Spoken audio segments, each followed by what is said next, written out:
लातूर जिल्हा परिषदेच्या निवडणुकीनिमित्त महाराष्ट्र राज्याचे सहकार मंत्री बाबासाहेब पाटील यांची विशेष मुलाखत घेण्यात आली। राष्ट्रवादी काँग्रेस पक्ष आणि महायुतीचा झेंडा लातूर जिल्हा परिषदेवर फडकेल असा आशावाद त्यांनी व्यक्त केला। नमस्कार, मी अजित पाटील, युवा राज्य न्यूजमध्ये आपल्या सर्वांचं स्वागत आहे। आपल्याशी बोलण्यासाठी महाराष्ट्र राज्याचे लोकप्रिय सहकार मंत्री बाबासाहेब पाटील आहेत। महाराष्ट्रातील 12 जिल्हा परिषद निवडणुका स्थानिक स्वराज्य निवडणूक लागलेल्या आहेत, त्यामध्ये लातूर जिल्हा हा देखील आहे। आपल्याशी बोलण्यासाठी मंत्री महोदय आहेत। साहेब, आपल्या लातूर जिल्ह्यामध्ये जिल्हा परिषद निवडणूक संपन्न होत आहे, पार पडत आहे, कशी चालू आहे आणि तयारी काय सांगाल? लातूर जिल्हा परिषदचे एकूण प्रभाग 59 आहेत। आम्ही आघाडी करायचा प्रयत्न केला, काही ठिकाणी आघाडी झालेली आहे।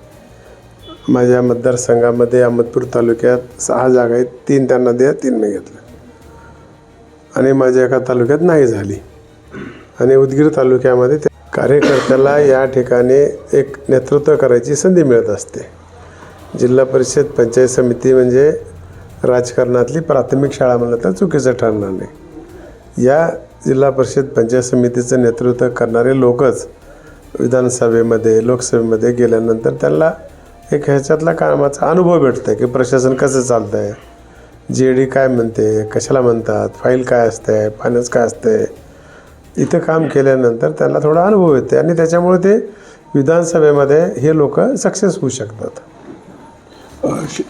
लातूर जिल्हा परिषदेकडून सांगितलं आत्तापर्यंत हा मतदारसंघ तुमचं प्रेम केलेलं आहे। काय वाटतं, येणार जिल्हा परिषदमध्ये लातूर राष्ट्रवादी काँग्रेस सत्ता येईल? हां, आमची महाआघाडीची सत्ता येते। हो।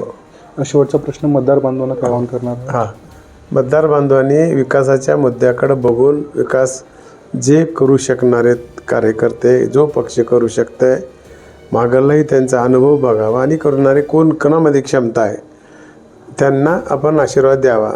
पुन्हा एकदा जनतेला विनंती करतो की केंद्रामध्ये आपल्या महाविकास आघाडीचं सरकार आहे, राज्यामध्ये सरकार आहे, त्याच्यामुळे विकासाला आर्थिक निधी कामाच्यासाठी जो मिळणार आहे तो सरकारकडून मिळू शकते। मग आपल्या विचाराचे लोक झाले तर अधिक त्या ठिकाणी विकासाला न्याय मिळू शकते, म्हणून जनतेने अधिकात अधिक महाविकास आघाडीला आशीर्वाद द्यावा अशी विनंती आहे महायुतीला।